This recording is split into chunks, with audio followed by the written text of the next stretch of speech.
A través de un estudio médico, un grupo de especialistas intenta explicar el padecimiento al que fue sometido Jesucristo antes de morir en el madero. Castigo deshonroso que asignaban los romanos a los peores criminales y que Jesús aceptó como expiación para todos nosotros. Con 33 años de edad, Jesús sufrió el castigo más cruel y abominable, ocasionándole una muerte lenta y extremadamente dolorosa, padeciendo al menos unas 18 horas. De acuerdo con el estudio, cuando Jesús suda sangre en el huerto de Getsemaní, descrito en el libro de Lucas 22:44, experimentó un suceso llamado hematidrosis, que normalmente se produce cuando hay un gran sufrimiento psicológico. En algunos casos, la ansiedad severa provoca la secreción de químicos que rompen los vasos capilares en las glándulas sudoríficas, emanando mezclas entre sudor y sangre. La madrugada en la que Jesús fue arrestado, ya debilitado por lo que le habría sucedido en el huerto, fue llevado ante Sanedrín y Caifás, el sumo sacerdote. Fue golpeado por los soldados, quienes le pusieron una venda en los ojos para burlarse de él, le escupían y le abofeteaban. Para este entonces, a raíz de los golpes, ya su rostro empezaba a hacerse irreconocible debido a la hinchazón. Los azotes que Cristo recibió de los romanos eran a causa de otro término terriblemente brutal. El látigo que utilizaban los soldados estaba compuesto por tiras de cuero trenzado con esferas de metal entretejidas. Cuando este impactaba contra la carne, provocaba severos moretones y contusiones, mismas que se abrían con los demás golpes. No contentos con esto, el artefacto con el que se flageló a Jesucristo también tenía pedazos de hueso afilado, provocando además cortadas profundas mientras lo golpeaban. De acuerdo con estudios realizados por historiadores forenses, con frecuencia, quienes eran flagelados con este tipo de látigos llegan a tener exposición de la espina dorsal debido al desgarramiento de la espalda, pues los golpes iban desde los hombros, pasando por la espalda y las piernas, hasta llegar a los muslos, produciendo que la carne del individuo cuelgue en forma de tiras. Mientras sucedía, en el interior de la persona, en este caso Jesucristo, se experimenta un dolor tan grande que debió llevarlo a una conmoción hipovolémica, es decir, que la persona a raíz de la gran pérdida de sangre sufre de taquicardia, pues el corazón acelera su ritmo intentando bombear una sangre que ya no existe, lo que a su vez conlleva una baja presión sanguínea, dando paso a la pérdida de la conciencia. Al mismo tiempo, los riñones dejan de producir orina para mantener el volumen restante. Las personas empiezan a sentir una sed intensa, como reacción del cuerpo para intentar reponer la sangre perdida.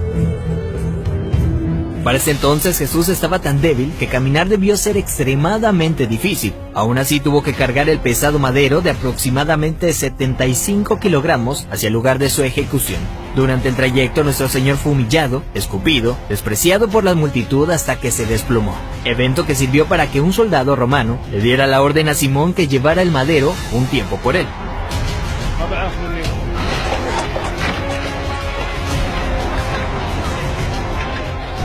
Luego de ello, Jesús dice tener sed, y le dan un trago de vinagre.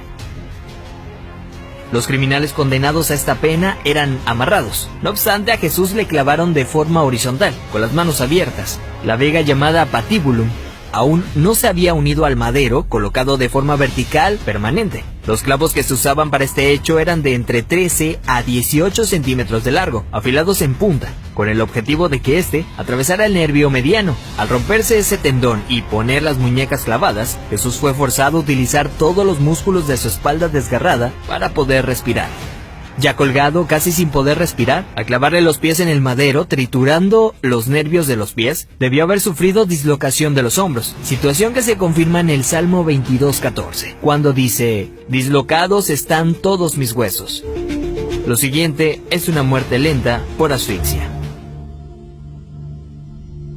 Conforme se iba disminuyendo la frecuencia respiratoria de Jesús, entra en lo que se llama acidosis respiratoria. Dicho en otras palabras, es cuando el dióxido de carbono de la sangre se disuelve con el ácido carbónico, lo cual produce un aumento notable en la acidez de la sangre, lo que lleva a que el pulso sea irregular. De hecho, al sentir su corazón latir de forma errática, hubiera sido un indicador claro para Jesucristo que estaba a punto de morir. Y es entonces cuando probablemente pudo haber pronunciado aquella frase: «Padre, en tus manos encomiendo mi espíritu», para después morir de un paro cardíaco.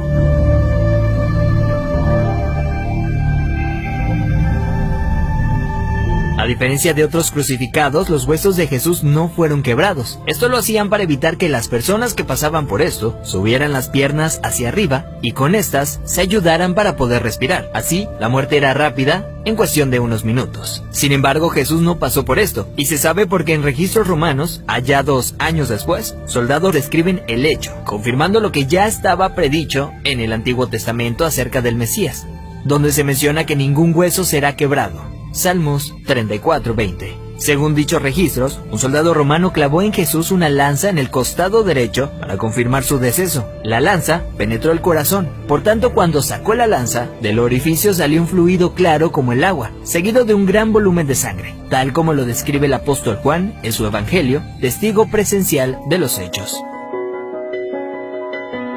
De acuerdo con la medicina, está más que evidenciado el sufrimiento que Jesús fue sometido siendo inocente. Esto es lo que sufrió el Hijo del Hombre para que tú y yo tengamos acceso al Padre y seamos perdonados. Veracidad News.